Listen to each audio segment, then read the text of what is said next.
Bien fait. Toda Rabba. Toda Rabba, Rabba, Rabba. Besséda Gama. Hashem, Hashem, Nassim, Nasser, Boker Tov. Oui. On est aujourd'hui, pour Hashem, le mardi, Tet Zayin du mois de Iyar, le 24 du mois de mai. Sheniske Lagdil, Torah Ladira, Betachlit Shel Rat Shamayim. Je vois que le minyan du matin, on est Tzachama, marche bien ici. Le minyan de 7 heures. Ouais, bah attends, pour l'instant, on en est qu'à quelques jours. Attendons. C'est le marathon. C'est le marathon. Je vois ce matin, t'as pris honnête. Baruch Hashem. Aujourd'hui, on étudiera Yona, Navi, et peut-être après sur Rabbi Shimon Bar Yochai, si on a le temps. On remerciera Maman Jérémy Ben Arouche, Hashem Shkol Chayou, Stéphane Nemi Ayakar de Los Angeles, Vechen, Muriel Benia, Philippe Nemi Ayakar, Esso Solim Telou, et tous ceux qui nous aident par ce biais-là ou par un autre biais, que Dieu leur donne, Bezrat Hashem, Kol Mishlot Ibam Lavolatot Barak Bakom Mikol Kol, Atzlacha V'Abacha Bechom Asedehem, Monsieur Gandouz de Paris aussi, à qui on souhaite beaucoup d'Atzlacha, de Kol Hashérifin Yeskiv d'Atzlacha Im Tovim Shalom, et vous tous, Refoua Shlema pour Moratini, Akdosha V'Teora, Atzlacha Leishti, Kol Am Israël, ceux qui veulent se marier, ceux qui veulent, Bezrat Hashem à la Hatouna Shelachem. Yallah. On est avec Yona Navi, un des 12 petits prophètes d'Israël. Eshmil etrem Elokei Israël, et Shema Divrei Amar Anavi Belibo, Yodea Ani, She'anshe Ninve Yachzoru B'tshuva, Ve'akadosh Baruch Hu Yaseh Lahem Kol Ra.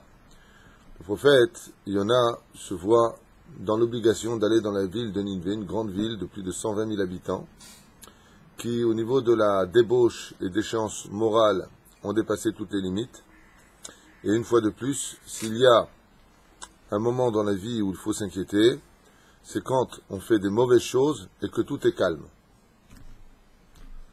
Zélo kol kartov. Les tzadikim, quand ils font une toute petite chose, tout de suite après, tu vois, boum, ils prennent sur la tête. Mais nous, quand on fait des choses et que tout va bien, et on délire et tout va bien, on fait du lachon hara les uns sur les autres, tout va bien, il se passe rien. Zélo tov. Pourquoi zélo tov?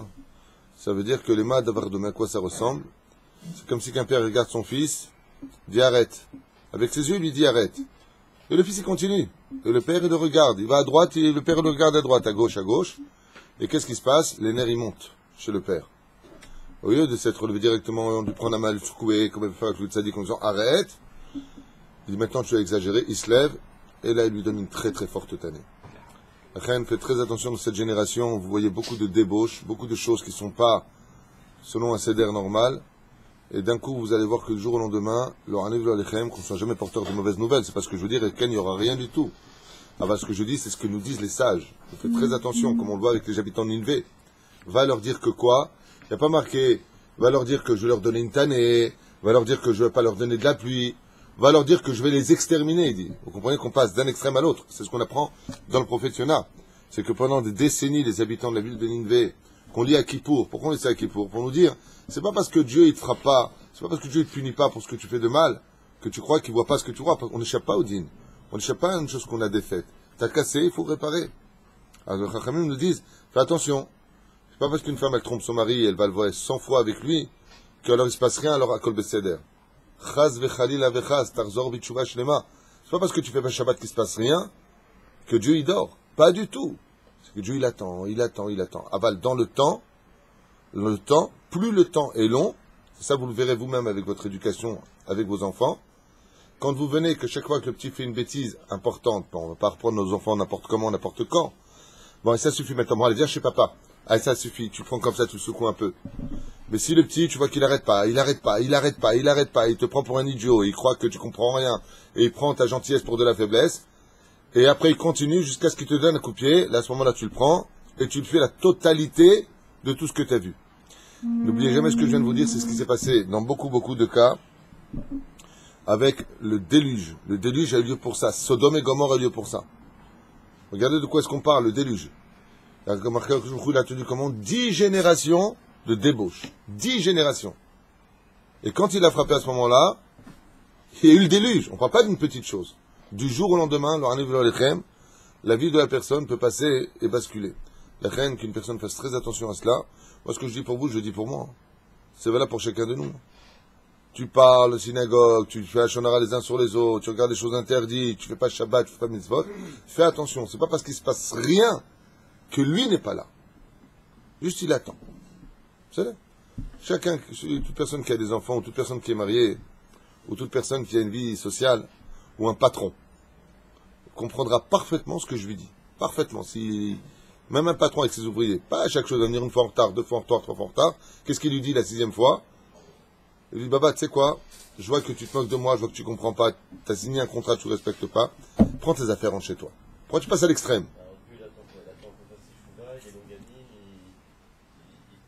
Sait que la personne va faire tchouva. Voilà, déjà, il y a la D'abord, ta réaction me fait plaisir, parce que j'attendais une réaction de quelqu'un, parce que il y a de quoi réagir ici, et tu réagis, mais moi, en même temps, ce que je veux vous faire comprendre, c'est que je veux pas étudier Yona comme de l'histoire d'un vieux pépé qui a vécu à 3800 ans en arrière, et c'est sa vie à lui, avec Gepetto et la baleine. C'est pas du tout ce qui m'intéresse. Ce qui m'intéresse ici, c'est de voir que la ville de Ninive, depuis des décennies, elle fait n'importe quoi, et on voit d'un coup que Dieu appelle Yona en lui disant, va les voir et dis-leur que je vais les détruire. Pour répondre à ta question, qui est une question qui vraiment tombe à pic pour moi, parce que je voulais le faire, parce que personne ne réagissait, je dis, bon, je vais le faire, mais tu le fais. Il est Matov Manaïm. Quand le Créateur du monde, comme dans notre génération à nous, ou pas un, pas deux, pas trois, pas 10, les gens me disent, mais punaise, quand il y a le défilé d'homosexuels, mais il peut pas y avoir un tremblement de terre, il peut pas y avoir... On a l'impression que Dieu se montre. On a l'impression que plus tu fais du mal, plus tu voles les gens, plus tu frappes ta femme, plus tu trompes ton mari, plus tu fais du lachonara, on dirait que Dieu, il est pas là. On dirait, je dis bien on dirait. Il faut avoir les yeux pour voir si oui ou non. La réponse, d'abord et avant tout, il faut savoir qu'Alpisod, moins tu vois Hachem, moins tu le vois réagir dans ce que la logique de ta vie te montre, et plus il est proche. Beaucoup plus proche. Je vais donner un exemple de l'étude que vous comprenez très fortement ce que je veux dire. Quand est-ce que Dieu s'est le plus dévoilé dans l'histoire juive? De façon absolument waouh. L'Égypte, la Féméode. Certainement pas. Dans Purim, il se dévoile pas du tout. Non, c'est le contraire. Quand est-ce qu'il se dévoile? Et qui c'est qui nous a guidés? Une nuée de gloire le jour et une nuée de feu la nuit. Mais non, dis-moi Dieu, arrête, tu te dévoiles. C'est exactement le contraire. Plus tu verras de miracles, et moins Dieu se dévoile. Plus tu caches Dieu, et plus il se dévoile. Donc aujourd'hui, sachez une chose, c'est que dans notre génération, il n'y a jamais eu un dévoilement aussi fort de Dieu que maintenant. Et c'était pareil pendant la Shoah.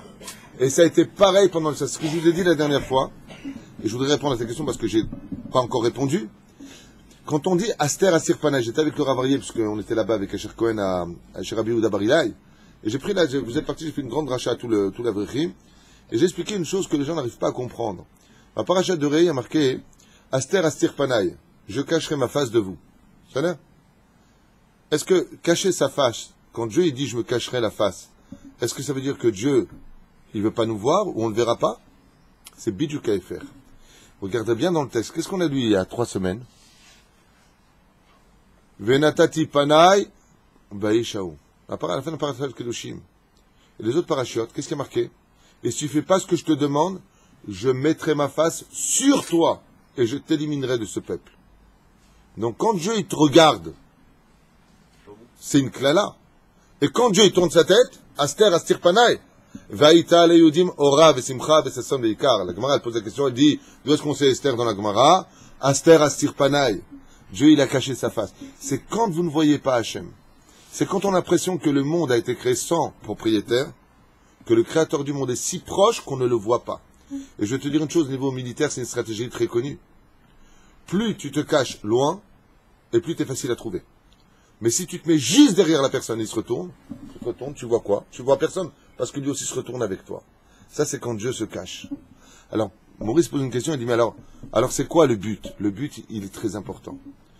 Aujourd'hui, par le fait que Akadosh Baruch Hu Kivyachol ne réagirait pas, on a l'impression, justement, nous qui sommes dans la Torah, que toute notre Torah est remise en question. On attend un peu, pas la punition, Chaz ve Shalom, qu'un juif soit puni, Chaz ve Shalom, qu'on souhaite une chose pareille, Chaz ve Shalom. Mais on a l'impression, en disant, mais je comprends pas Hachem, combien de fois j'ai entendu cette phrase, je la reprends non pas au nom de ma bouche, mais au nom des autres.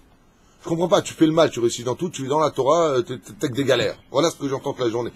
Mais, et donc, Et d'où est-ce que ça vient, ça? Ça vient du silence. Le mec qui s'assoit, il vient de finir une page de Gemara, il respecte sa femme, machin truc chouette, il a que des galères. Facture, santé, enfant, schlombaï de son frère. Et l'autre à côté, rien qui parle de vacances, qui part d'autre côté de Miami, il revient là-bas, il a pas de kippa, il fume Shabbat. Tu dis, mais attends, Dieu, t'es où, toi? Qu'est-ce que tu fais? On a l'impression que, c'est pas qu'on veut révolter, on a l'impression que Hachem, t'es où? Qu'est-ce que tu fais? Arrête, montre-nous que t'es un peu avec nous, ceux qui sont dans la Torah. Le Rav Dessler, il dit, le bonheur du sheket d'Hachem, entre guillemets, le bonheur du silence de Dieu, dans une génération, on a envie qu'il se monte, ça y est, que la justice éclate. Eh bien, le Rav Dessler, il dit, c'est tout simplement pour élever le niveau de Emouna de ceux qui sont proches d'Hachem, Mishum Lefum Tzara Agra. Ça a été l'histoire d'Avram Avinu. Je ne sais pas si vous comprenez ce que je veux vous dire. Là, on est dans Yona, donc je parle comme d'Avram, c'est pas une parenthèse. Avram fait tchouva à quel âge, selon le Midrash? 3 ans. À quel âge Dieu s'adresse à lui? 75. 75 ans! 75 ans. Vous réalisez de quoi je parle? Avram Avinu fait de l'Aïdbo des doutes. Il a été jeté entre-temps dans la fournaise ardente. Il est parti en Eretz Israël, avant la paracha d'Echlecha, il part en Israël, selon le Midrash. Ok? Et il revient. Pas un mot, pas une allusion, pas un truc. Alors c'est vrai qu'il va vivre le miracle de la fournaise ardente avec les anges qui vont le sortir, Uriel et Gabriel qui vont l'accompagner. Mais Hachem, je suis avec toi. Et Nimrod le jette en prison. Regarde le Yosef Hatzadik. Le Yosef Hatzadik, il fait pas de péché. Il tombe pas. Le salaire jeté en prison. Regarde Aaron. Il sert Hachem, il a 2 fils, Kapara Alem. Ils vont juste faire un korban, ils vont pas faire d'Avodah Zara. Je leur ai pas demandé, c'est une faute, ils meurent. De quoi on parle? Quand tu vois un silence et que tu souffres, et que tu pries que tu n'as pas de réponse, sache que c'est le niveau le plus élevé qu'un homme puisse atteindre. Imaginez maintenant, vous priez, vous avez. Il ne fait pas Shabbat, il a un accident. Tu fais Torah au Mitzvah, tu deviens riche. Le plus de libre arbitre, il n'y a plus de mérite, on a tout gâché. Pendant que la ville de Nineveh, Maurice, se trouvait dans la débauche la plus immorale de l'histoire, il y a que peut-être quelques personnes qui à ce moment-là ont dit « faut craindre Dieu, c'est pas parce qu'on n'entend pas qu'il n'intervient pas ». Et là, le prophète, il vient et il dit, c'est ce que vous voyez, quand tu vas des fois traîner dans des bureaux où ça arnaque, où il y a des trucs, tu dis, mais attends, mais c'est pas possible. Moi, je travaille comme un chien du matin au soir, je fais 6 000 shekels, lui vient travailler 1 heure, il fait 60 000 shekels.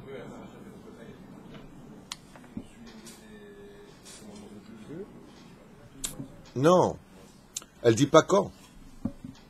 Vim tilchou iti bekeri, il y a marqué quand? Pas une fois. Le Créateur du monde n'a jamais donné de temps pour le salaire ou pour la punition. Mais où est-ce qu'il y a marqué le temps? Si tu fais pas Shabbat, au bout du 3e jour, tu mourras, il y a marqué? Non. Vous savez, le premier qui a fait cette erreur, comme tu viens de le faire, t'inquiète pas, je vais te comparer à quelqu'un de grand. C'est Adam Arishon. Adam Arishon, quand il a fauté dans la faute originelle, qui était une faute qui dépasse l'entendement humain, c'est pas le mec qui va manger un fruit et c'est tout, chas v'shalom, ça va très loin.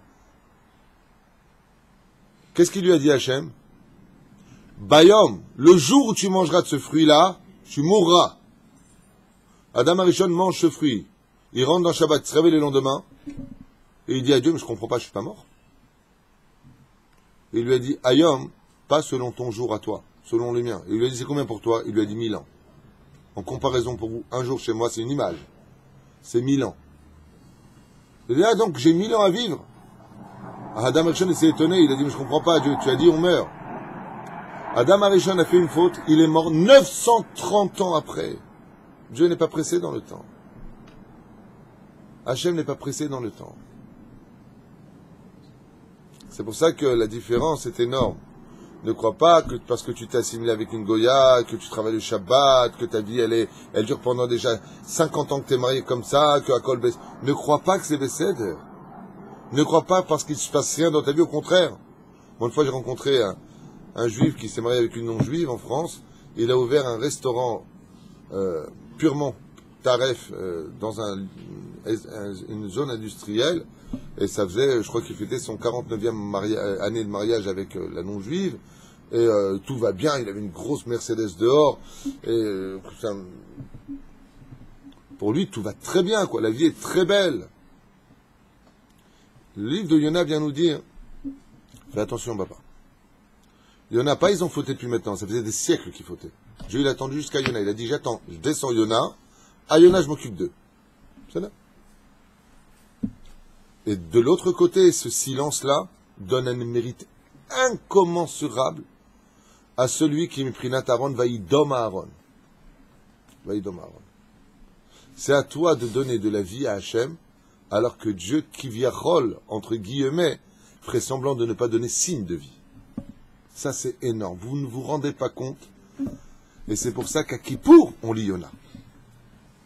C'est pas, Maurice, c'est pas ils ont fauté, ils envoient Yona. Il y a des siècles qui fautent. Alors Dieu, il envoie Yona. Qu'est-ce que ça vient nous apprendre à nous? C'est d'ailleurs un enseignement de Rabbi Akiva. Rabbi Akiva, il donne un très beau machal à ça. Tu sais ce qu'il dit? Il dit, un jour, un homme est rentré dans le supermarché, il a dit à son copain, viens dans le supermarché, tu verras comment c'est facile de voler. Prends un caddie et mets tout dedans. Alors le copain, il a pris, il dit, tu crois que je peux voler là, tous les gâteaux? Il a dit, vas-y, mets-les. Il les a mis. Tu vois, t'as vu comme c'est facile de voler? Et là, je peux prendre les bouteilles? Il dit, prends-les, vas-y, prends un autre caddie. Et ça a duré comme ça toute la journée. Et à un moment, ils arrivent à la caisse. Et là, t'as deux baraquets comme ça de la sécurité qui regardent. Il dit, qu'est-ce qu'on fait maintenant? Il dit, on va tomber dans les rayons. Il dit, pourquoi? Il dit, parce que, tu m'as dit qu'on pouvait tout voler. Il dit, je me suis trompé. On ne peut pas voler Dieu. Tant que tu es dans sa boutique, tant que tu es sur terre, dans la boutique sur terre, tu peux faire tes courses. Tu as l'impression qu'il n'y a pas de la sécurité. Avant, il y a la sortie, il y a le jour de la mort. Ah non, tu es là?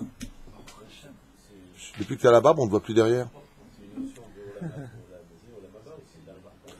Alors là, toi, tu vas plus loin. Je ne voulais même pas rentrer là-dedans. Moi, je suis resté dans le pshat des choses. Vous savez? Moi, j'ai connu des gens, leur qui ont fait beaucoup de mal dans leur vie. Vraiment. Mais vraiment beaucoup de mal. Humiliés, frappés, faut voir comment ils ont fini leur vie. Et tu vas me dire, mais de l'autre côté, attends, je connais des tzadikim, comme le Rav Israël, Zecher Tzadik Kadosh Bracha de Sarcelles, qui est mort dans des conditions difficiles. La différence, c'est qu'eux, ils font la capara du peuple, tandis que les autres, ils n'iraient même pas faire la capara d'eux-mêmes. C'est là. Sans juger quiconque. Ce que j'explique, c'est, vous pouvez le lire dans les livres vous-même, hein. C'est pas compliqué. Alors, juste, encore une fois, je m'excuse d'avoir pris du temps, mais très important de vivre que ce que nous lisons nous concerne encore aujourd'hui, que la ville de Ninvé, c'est notre ville à nous. Et que le prophète Yona, c'est notre Yetzeratov à nous. Qu'on doit se réveiller, pas parce qu'il ne se passe rien, que les choses n'ont pas lieu. Il y a marqué comme ça dans le Zohar HaKadosh. Lo aleinu velo alechem. Quand un juif faute, le créateur du monde, c'est une image, prend sa tête et dit aïe, aïe, pourquoi aïe, aïe, c'est une image, il n'a pas de tête. Le mec, tu vois, lui, il a une tête. Ne te prends pas la tête. Ouais. Et pourquoi il pleure? Il y a marqué comme ça, dans le Zohar Kadosh, parce que les anges préparent le Gehinam de celui qui a fauté. Et le créateur du monde, il dit Lama sitazot. Pourquoi tu as fait ça? Donc le créateur du monde, deux fois, pourquoi rester en retrait? Parce que de toute façon, on prépare la punition. C'est comme Mordechai et Aman. Pourquoi Aman, il était content quand il a vu Mordechai? Parce que pendant qu'il lui parlait, ce pourri d'Aman, il avait en tête quoi? La potence qu'ils étaient en train de frapper de loin. On entendait comme ça dans la ville. Tac, tac, tac. Et il voit Mordechai. Il dit, pourquoi tu le tues pas? Pourquoi tu en veux pas? Il dit, je suis en train de lui préparer la mort.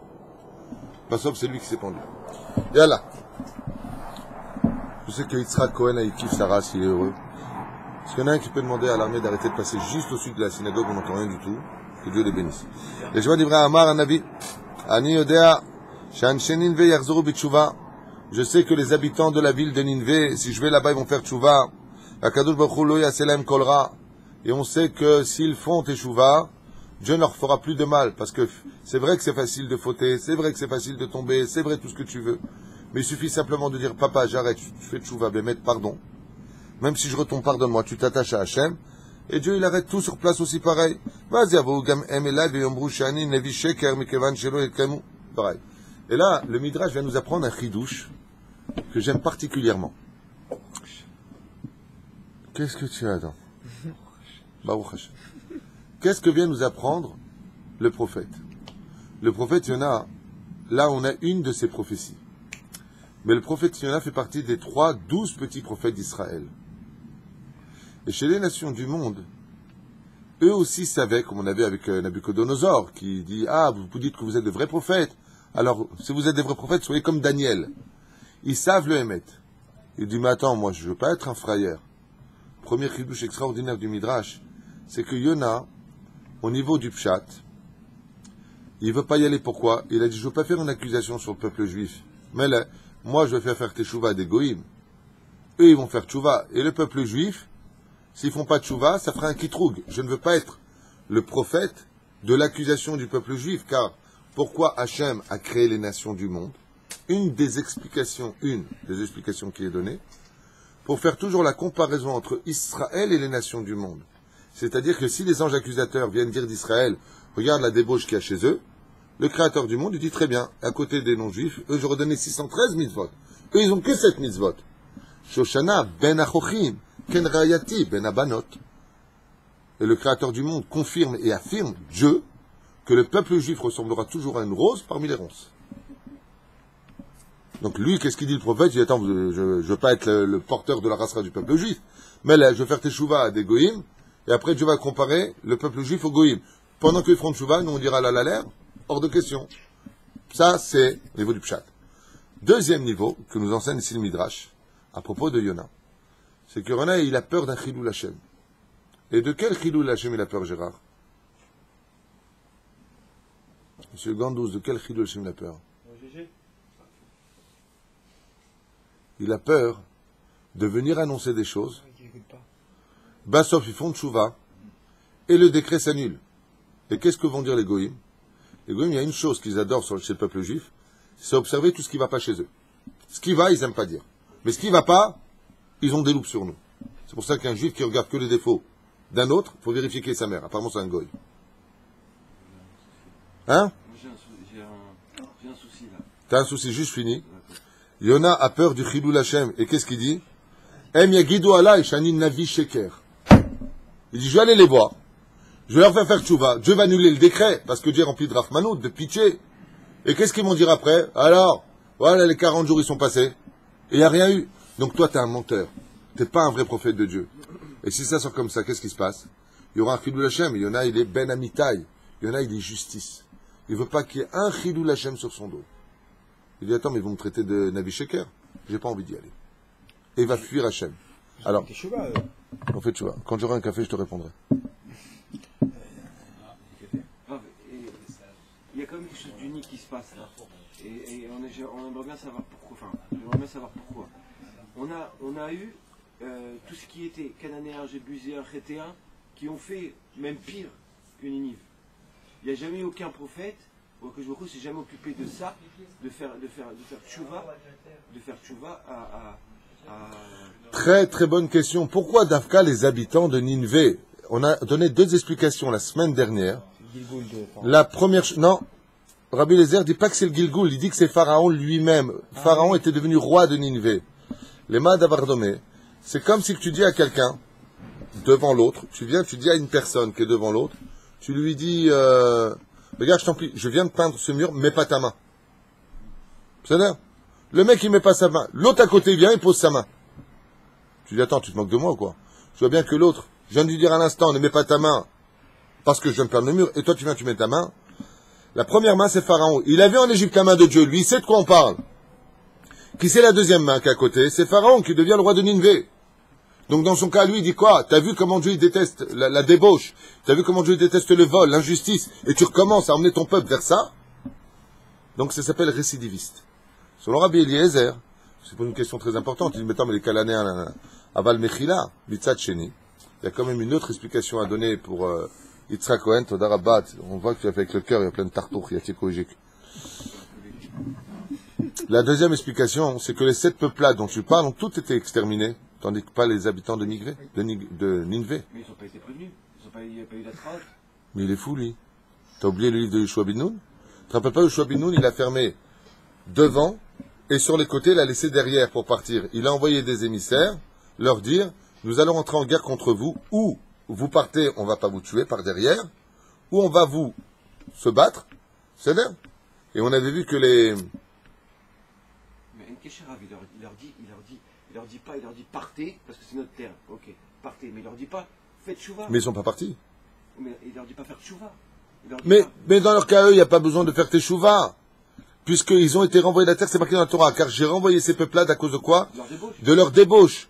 Maintenant, étant donné que leur débauche a dépassé toute notion, leur punition à eux, c'est carrément de partir de la terre. Ça veut dire quoi? Je m'explique clairement. Les Cananéens qui étaient en Israël faisaient pas plus de débauche qu'en Égypte. Seulement en Égypte, c'est pas Israël. La terre d'Israël ne supporte pas la débauche. Donc, on va pas les tuer. Alors dans ce cas-là, tu tues toute la terre. Va tuer San Francisco, va tuer Paris-Pigalle, va tuer le monde entier, va tuer Manille, on va pas s'en sortir.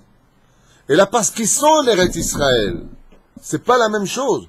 Donc qu'est-ce qu'il fait Hachem? Il va pas les tuer en Eretz Israël. Il leur dit simplement de dégager de la terre.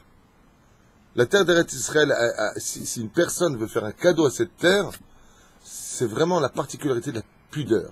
La terre d'Eretz Israël a de la pudeur. Regardez par exemple cette terre. C'est la terre préférée d'Hachem. C'est le pays préféré de Dieu. C'est de là que toutes les religions du monde veulent se réunir. Tout le monde sait sur terre, goût de foi de bouillon déjà à l'époque. C'est pas en rapport avec les médias d'aujourd'hui simplement. De tout temps, on sait que c'est la terre. Quand tu vois cette terre, qu'est-ce qu'elle a de particulier? C'est un tout petit pays, qui est magnifique ceci étant, mais depuis 68 ans, on est revenu sur notre terre. Mais qu'est-ce qu'il a, ce pays? Ce pays, il a une chose. C'est que la terre d'Eretz Israël se dévoile avec une pudeur hors du commun. C'est hors du commun. Quand tu vas dans d'autres pays, tu vas par exemple au Vietnam, les forêts, les forêts, elles sont là. En Eretz Israël, il faut dévoiler petit à petit. Plus on avance dans le temps avec Israël, et plus on y dévoile sa beauté absolue. Tu l'entends des gens, moi j'étais là il y a 30 ans, c'était pas comme ça. Petit à petit, Israël se montre, Israël se construit, Israël se fabrique, Israël en réalité se dévoile. C'est elle qui te dévoile. Les Cananéens, s'ils avaient vécu à Tombouctou, je les aurais pas virés. Ils auraient été normaux. Mais sur la terre d'Eretz Israël, non. D'ailleurs, la question est posée à propos de Yitzhak. Pourquoi Avram, il a envoyé Eliezer à Haran? Rashi, il dit, mais attends, tu plaisantes? Parce que si tu dis qu'ils font Avodah Zara ici, ils font aussi Avodah Zara là-bas.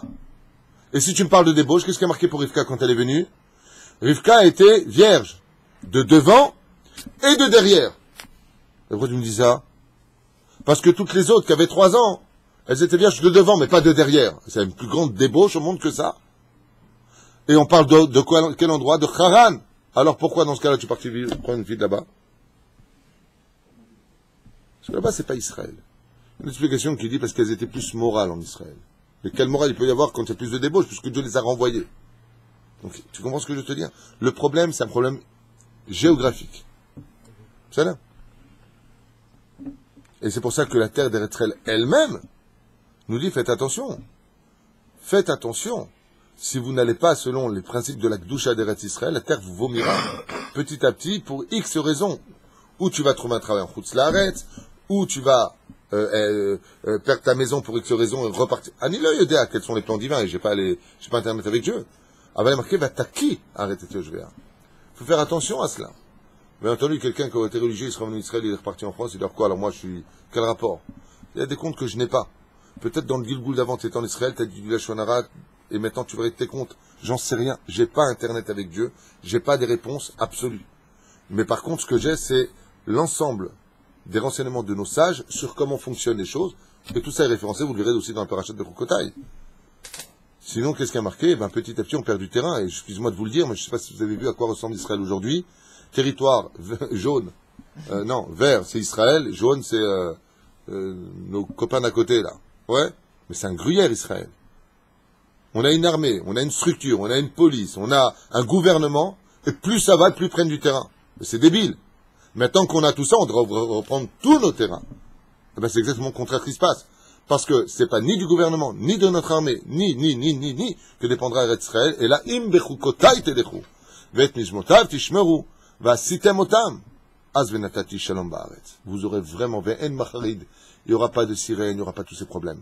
Tout ce que creuseront les Palestiniens, ce sera une tombe pour eux-mêmes. C'est pas pour nous. La reine Bisiata d'Ishmaïa, la terre d'Eretz Israël, ici, elle a cette particularité de sonder qui sera celle qui dormira avec elle sur cette terre. Qui viendra ici?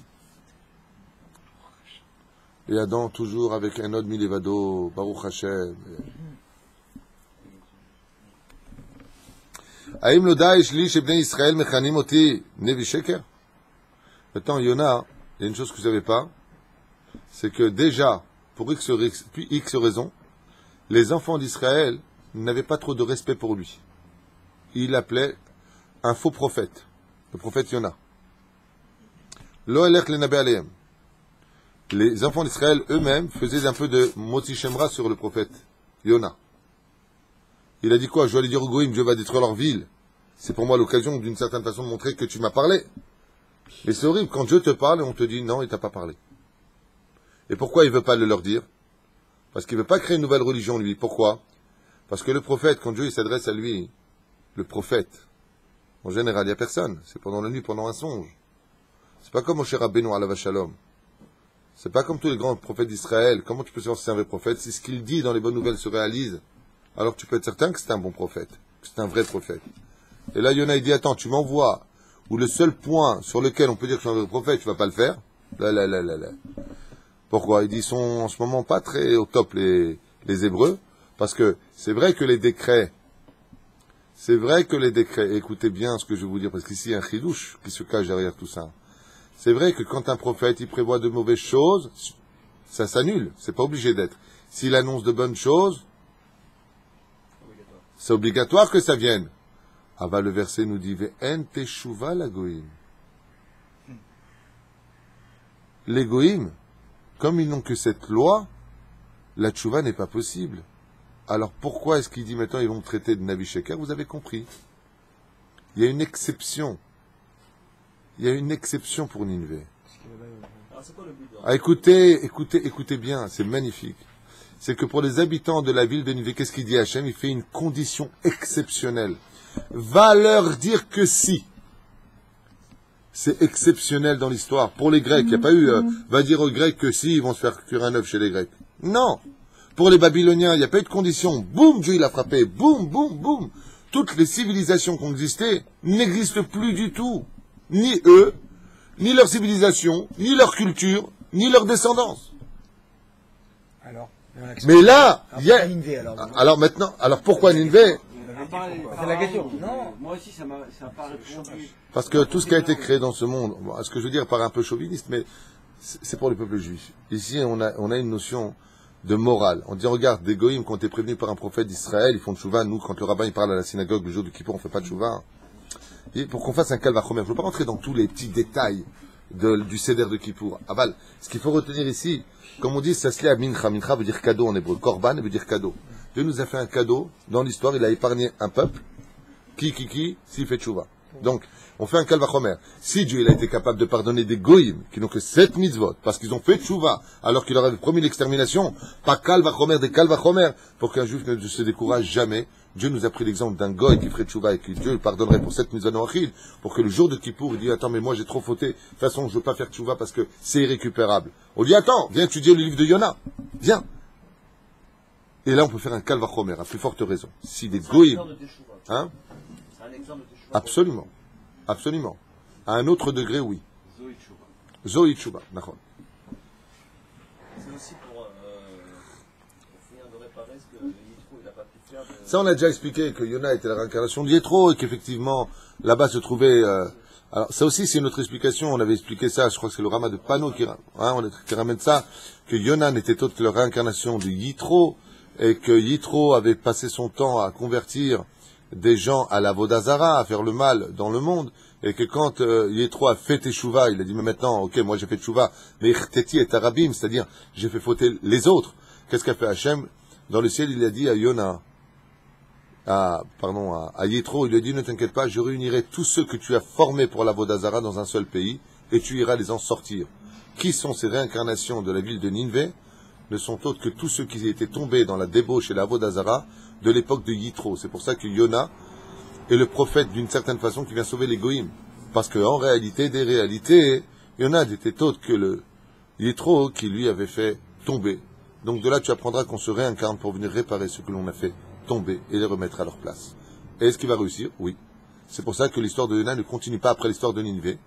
Parce que toute la notion de Yona n'était autre de réparer tout cela. Non, c'est de la cam là, il n'y a rien à dire. C'est magnifique. Eric, tu il n'a pas compris. T'as compris ou t'as pas compris? Eni rotze shumot haolam yivazu oti. Et là, ça me dérange un peu dans ce midrash parce que Yona il se met un peu en avant. J'ai pas envie que les nations du monde se moquent de moi. Ça revient un peu à lui. Evrach li al eretz zara. Il a dit à Dieu, non, tu vas salir ton nom et tu vas me salir le mien, je marche pas dans tes plans. On a une preuve de là que Yona il est un peu tunisien. Il est blata. Evrach li al eretz zara. Je préfère aller vers une autre terre. Eretz temea, une terre impure. Donc il parle de sortir d'Israël. Asher ba lotishra alay, roi Hashem. Il me suffit de sortir de la terre d'Eretz Israël pour que je sois dans un lieu impur où tu ne reposeras pas sur moi. Velo elech le nabe el ninve. Et ainsi donc tu ne pourras plus me parler. Le prophète Yona nous annonce que quand tu quittes Eretz Israël, tu coupes les ponts avec Dieu. Tu coupes le téléphone, la ligne téléphonique. Tu ne pourras qu'avec tes yeux te retourner vers la direction de Jérusalem. Donc Nineveh, c'est une ville d'Israël. C'est la Syrie. Mais ça appartient à Israël. Non. Ah oui? Non. Il est prophète ici, il doit aller à Nineveh. Il doit aller à Nineveh. Il va juste leur parler. Et il revient en Israël. Lui, maintenant, il dit à Dieu, je ne veux pas marcher dans tes plans, j'ai ma vérité. Yona ben Amitai, ma vérité à moi. Là, ce qui me dérange un petit peu, c'est que les Chachamim relient le personnage de Yona à celui qui travaille un peu pour lui, quoi. Attends, tu veux me salir mon nom? Mais dans l'absolu, je vois le regard de Yigal en me disant, ça ferait que ça fait bizarre, mais pas du tout. Les Chachamim nous ont demandé, Ve'yeh Adam naki lifne Elokim lifne Adam. Il y a une mitzvah d'être propre devant Dieu et devant les hommes. Faire très attention à cette notion que nous avons. Écoute, Dieu sait qui je suis, c'est bon. L'onachon. Qu'on ne parle pas du mal de toi. Qu'on ne pense pas du mal de toi. Va et justifie. Et ne dis pas, moi je n'ai pas à me justifier. C'est l'onachon. D'où est-ce qu'on a pensé? Regardez Yonas qui dit, j'ai pas envie d'avoir qu'on dise du mal de moi. Aval c'est l'onachon. Je veux pas dire, Dieu m'a parlé, il m'a dit de vous dire, après ils vont dire, ah ouais, tu l'as fait comme j'y sais, maintenant l'histoire recommence, il verra, même si c'est beaucoup plus tard. Ce qu'a fait Jésus, c'est un faux prophète. Dieu m'a parlé, machin, attends, tu te moques de qui, toi? T'as apporté la rédemption, depuis que t'es venu au monde, il y a eu des morts. L'Inquisition, les croisades, il y a eu des millions de morts. Où est la Géoula? Sheker. Menteur. Lui, il n'a pas envie qu'on prenne pour ça. C'est là. Beli Reshut me Hashem alach Yona le Yafo, Iran Amael, et donc il est parti où? À Yafo. Comme quoi que le port de Yafo existe depuis toujours. Veshal, Mata Yotset Onia. Il a posé la question, il a dit, quand est-ce que sort un bateau? Il a dit, pourquoi? Il a dit, je vais me casser d'ici. Où? Les Tarshish. Qu'est-ce que c'est Tarshish? J'avais posé la question une fois au Rav Yosef Atoun. Il m'avait montré un midrash au Machon Meir, je vous parle de ça en 1987, au Machon Meir. Il m'avait montré un midrash que Tarshisha n'était autre que la ville de Djerba. Djerba la douce.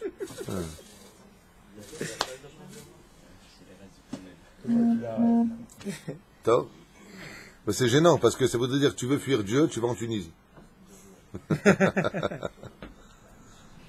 Bon, moi, on parle de la Tunisie ici, on parle pas de l'Algérie, hein.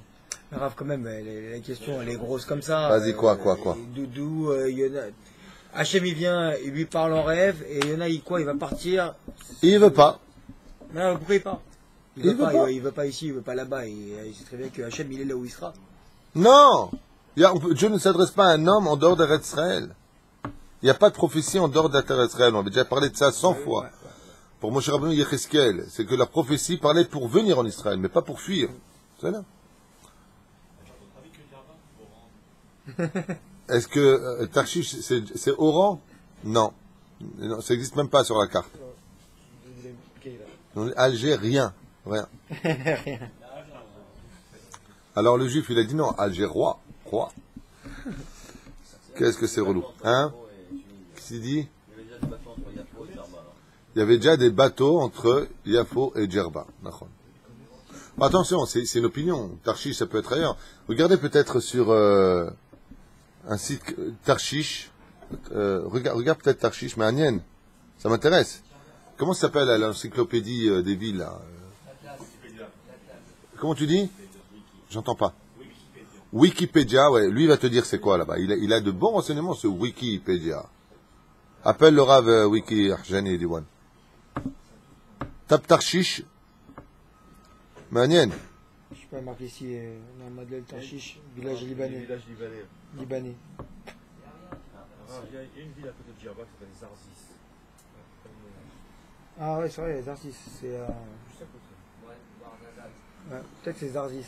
Tarshish, Zarzis. Ah, regarde, il est marqué là. Le nom Tarsis. Tarshish est évoqué dans l'Ancien Testament, c'est peut-être une ville située dans une. Ah, il dit que c'est la Tunisie. Dans une. Non, la Tunisie, ça change tout. Avenue de Paris, Tunisie, là où habitait ma mère. Non, rien à voir. Non. Commence pas à te la ramener, t'es pas de ce bled. Toi, t'es d'Oran, tu parles même pas de chez nous, s'il te plaît. Pas de chez nous, de chez eux, quoi. Ça. Non. Donc, Il dit en Sicile, c'est peut-être une ville située dans une contrée lointaine, là où les vaisseaux de Shlomo Amelech allaient chercher des métaux précieux. ah ben, c'est la Tunisie. De Tars, Sicile, Espagne. Il a rendu là-bas une autre explication qu'il a trouvée. Il a rendu les Siciliens à la mafia là-bas. Tov, Manienne. Il y a plusieurs déodes, vous voyez. Regardez. Ah. Ou encore, au fil, le mot a ensuite pu devenir synonyme plus tardivement, en particulier dans le livre de Yona. Contrée très lointaine. Non, il dit pas. Tov et Tashuvrak ka'avorzman rav. Donc qu'est-ce qu'il a dit? Il a dit maintenant, Yona, il sait très bien que Dieu le regarde, et il se barre à toute vitesse. Et d'où est-ce qu'on sait qu'il se barre à toute vitesse? Où est-ce qu'on voit que Yona, il veut partir à toute vitesse? Quelle preuve on va voir? Regardez bien dans les textes, c'est facile à comprendre. Anoulo avdim banamel. Les ouvriers sur place lui ont dit, Odu Ahmed v'choshev ma la'asot, v'hine ra'u et asfina chozeret el ha'chof. Akadosh Baruch Hu ratza lenasot et Yona, im yakum ve'yivrach lachen etaltel et ha'onia ve'yifliga. Il y avait un bateau qui était très très très loin. Ils lui ont dit, les matelots, ils lui ont dit, bah, ce bateau-là, quand il arrivera ici, eh ben, tu pourras leur poser la question. Il y a eu un miracle, que ce bateau qui était à des décennies, à des kilomètres, il s'est retrouvé en 2 secondes déjà au port. Qu'est-ce qu'il a voulu faire Hachem? Mettre Yona à l'épreuve. Voir si Béhémet, Yona, il veut vraiment se barrer, quoi. Shifliga, Omar Haya neletzu leashit ota hazara el achof. Zimcha ala Yona alavi ala sfina. Le bateau, en réalité, qu'il voulait prendre, il était parti. Le bateau, il était parti. Il dit, mais dommage, celui-là, il venait de partir pour Tachish. Qu'est-ce qu'il a fait Hachem? Il a fait revenir sur le truc en 2 secondes. Il était très loin, il est revenu. Yona, qu'est-ce qu'il a fait? Quand il a vu ça, il a dit, ah, super. Il est monté dedans. Enzot ki im maskim Hashem she'etzel Tarshish. Apparemment, Dieu, il veut que j'aille à Tarshish.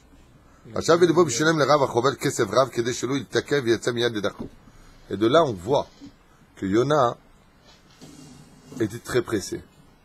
Quand le Rav Hovel, le capitaine du bateau, il a accosté sur le port de Yafo, il a dit, bon, moi, je suis comme un taxi, maintenant que je m'en vais, j'ai de la marchandise, mais j'ai surtout des gens à prendre. Chaque personne qui montait sur le bateau, comme Rabbi Yaakov Abu Hatzera, qui n'avait pas de quoi payer son bateau, qu'est-ce qu'il a fait? Il a pris sa paillasse, et il l'a mis sur l'océan, il a vogué vers la Turquie. Yona, il lui dit, qu'est-ce que tu attends? Il a dit, j'attends qu'on prenne avec nous une vingtaine, trentaine de personnes qui payent le voyage. Il lui a dit, combien tu prends la place? Il lui a dit, 1 pièce d'argent. Voilà, viens, pièce d'argent, et part tout de suite. Prêt à partir très très vite. Omer ve'etze Tarshish cheshav v'libo v'shilem le Rav Chovel kesef rav. Il a payé une très grosse somme d'argent. Kele shelo itakev. N'attend personne. Etze miyad ledakro. Et sort tout de suite. Yom la'achar sheifligu echelu agalim saviv aonia letaltel. Alors, il s'est passé quelque chose d'unique avec Yona ici. Ils prennent la route, donc l'océan, dans leur cas à eux, et après 1 jour en pleine mer, se passe un truc bizarre. Est-ce que vous savez ce qui s'est passé? Hein? Une tempête va éclater. Alors, une tempête, c'est pas un truc bizarre. Un truc bizarre, surnaturel va éclater. Un nuage au-dessus, que Dieu au-dessus du bateau. Et quoi encore?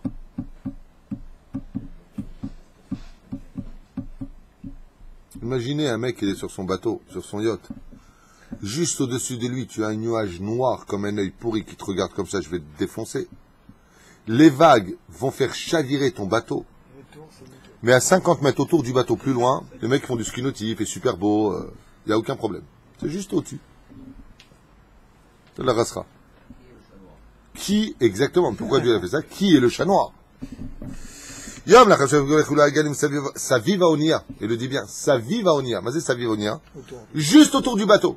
Mais des vagues, comme si il y a une tempête de folie. C'est comme si tu fais un grand cercle.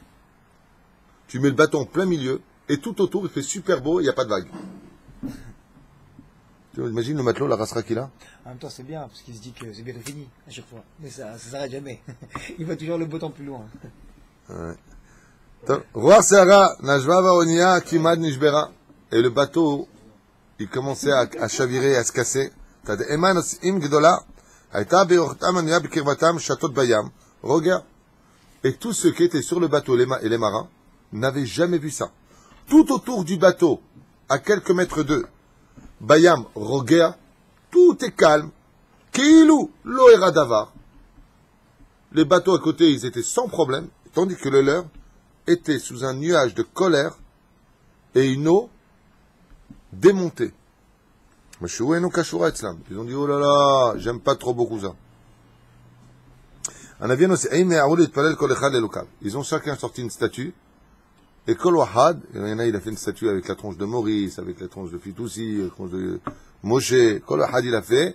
Et il dit, Maurice, aide-moi. Il a dit, non, je ne fais pas de chipoutsim dans les océans. El Malasot. Et ils se sont rendus compte que leur statue ne servait à rien.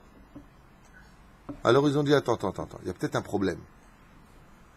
ולכל אחד מהם לא איחר. לאחר התייצבו אמרו זה לזה, כל אחד, ואיתנו התפלל לאלוקים שלו, והיה אליל, אשר יענה לנו ויצילנו מטבעה בים הזו. הוא, יהיה לנו לאלוקים רק אותו נעבוד. Ils ont fait un pacte. Les matelots se sont réunis, et ils ont fait un pacte, Maurice. Lequel? Comme ils avaient tous chacun leur Dieu, ils ont dit, voilà ce qu'on va faire.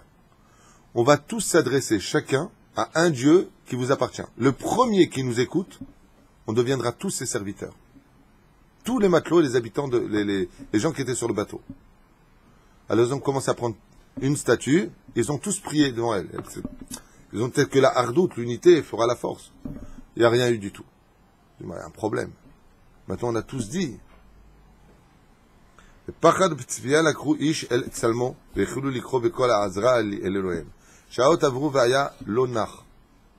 Pendant des heures, alors que le bateau chavirait dans tous les sens, était retourné dans tous les sens, Shum Davar.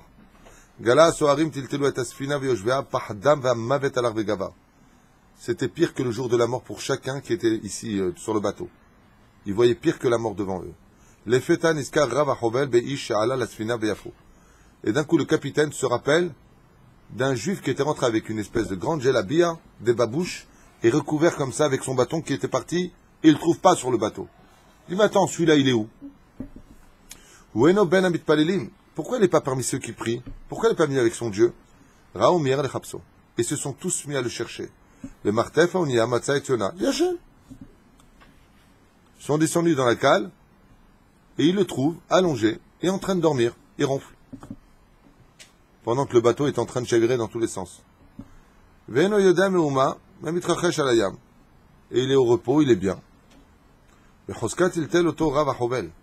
Le capitaine du bateau a réveillé fortement Yona. Et Hiroto Veshal, il est arrivé, il lui a dit, qu'est-ce que tu as à dormir? Pourquoi tu dors? Tu n'es pas conscient que le bateau est en train de chavirer, qu'on va tous mourir noyés et éclater?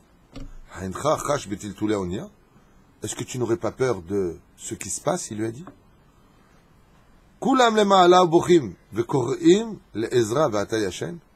Il a dit, tous ceux qui sont sur le bateau, chacun de nous sommes en train d'hurler, de pleurer, d'avoir une peur froide, bleue. Et toi, tu dors? Ça ne te dérange pas? Il lui a dit. Il lui a dit, viens ici maintenant, lève-toi et prie ton Dieu. Et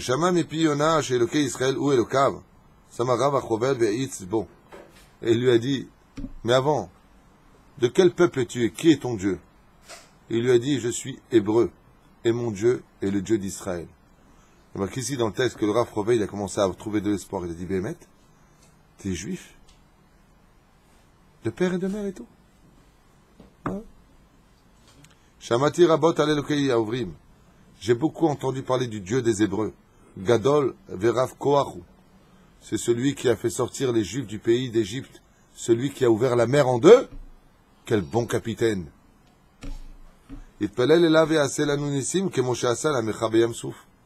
Alors prie à ton Dieu et dis-lui qu'il nous fasse un grand miracle, comme il le fit pour tes ancêtres dans la mer Rouge. Il le dit, laisse tomber, je sais que c'est pour moi qu'il y a tout le balagan.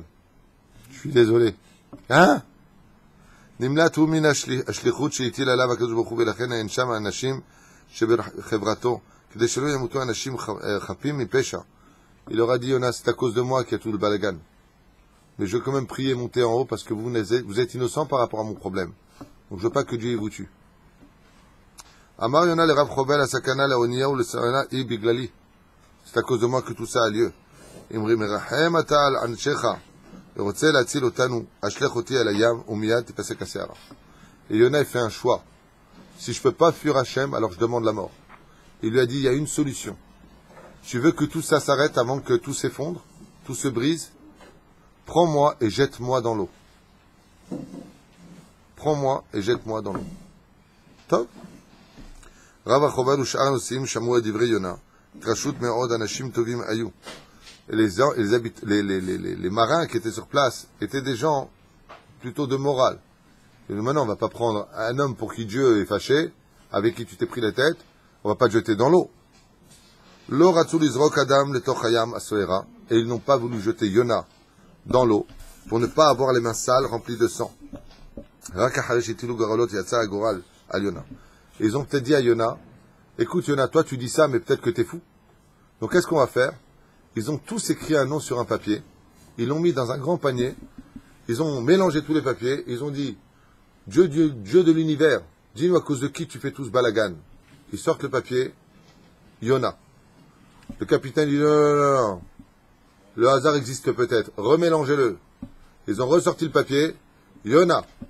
On va écrire d'autres papiers vides, on va les mélanger, ils sont plein de papiers dedans.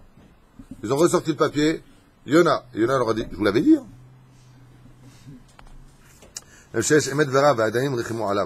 Quand ils ont vu ça, ils ont dit, mais non, on va pas te laisser, mais t'es un homme de Dieu, donc si Dieu il est prêt à faire tout ce balagan pour toi, c'est que t'es quelqu'un d'hyper important, tu veux pas qu'on te jette dans l'eau quand même. Aïe, aïe, aïe, aïe, et qu'est-ce qu'on fait ces goïms? Ils ont préféré jeter ce qu'il y avait sur leur bateau, la marchandise qui devait être à eux, leur argent, ils ont tout balancé, en espérant que le bateau puisse, étant léger, surmonter cette terrible épreuve. Ils ont essayé de tout faire pour ramener le bateau vers le rivage.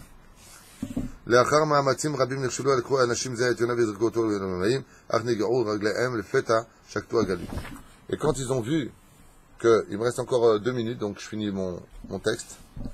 Et quand ils ont vu à ce moment-là précis, qu'ils commençaient à mettre Yona les pieds dans l'eau, ils ont vu que la mer a commencé à se calmer. Ils l'ont descendu après jusqu'au tabour, au nombril. La mer est devenue complètement calme. Ils l'ont laissé s'enfoncer dans l'eau. Et là, le soleil est revenu comme si il n'y a jamais rien eu. Donc il dit ici, qu'est-ce qu'ils ont fait au début? Ils l'ont mis dans l'eau. Ça a commencé à se calmer. Ils l'ont remis sur le Onia, sur le bateau. Ça a recommencé plus belle. Ça on a déjà dit,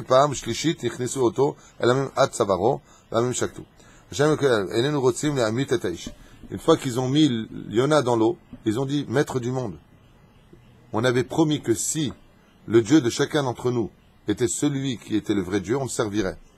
Nous, aujourd'hui, on fait une vraie teshuva. On dit les habitants du bateau. Les gens qui étaient sur le bateau, les matelots. On fait tous une teshuva. Mais cet homme qui est ton ami apparemment, ou celui que tu poursuis, nous on n'a rien contre lui et on ne lui a jamais fait de mal. On ne le connaît même pas et on ne connaît pas sa faute. Nixar alav lamut. Si tu as décidé de le mettre à mort, alors mets-le toi à mort. C'est lui qui nous demande de le mettre à même l'eau. Et nous n'avons pas d'autre choix, parce qu'il tenait encore par la main, que de le laisser maintenant dans l'eau. On fait ce que lui nous demande. Et ils ont laissé tomber Yona dans l'eau, avec le cœur lourd de regret et de crainte du ciel. Est-ce que vous savez ce qui s'est passé pour ces habitants? Les mêmes personnes les mêmes personnes qui étaient ces matelots-là, les Chachamim nous disent que quand Yona a été laissé dans l'eau, ils ne sont pas partis à Tarshish. Ils sont retournés à Yafo. Ils sont retournés à Yafo, ils sont montés à Jérusalem. Une fois arrivés à Jérusalem, ils ont fait des korbanot, se sont convertis au judaïsme et sont tous rentrés étudier la Torah, eux et leur famille, jusqu'à la fin de leur vie. Ces habitants. Ces matelots sont partis resservir le Créateur du monde. De là, vous apprendrez une chose que m'avait enseigné Rabbi Moshe Deri Zecher Tzadik Kadosh Livracha. Toute personne qui a un bon cœur, tôt ou tard, fera une vraie teshuva. Aussi bien pour nous que pour toute autre personne des autres nations. Kol Tov. Chazak Baruch.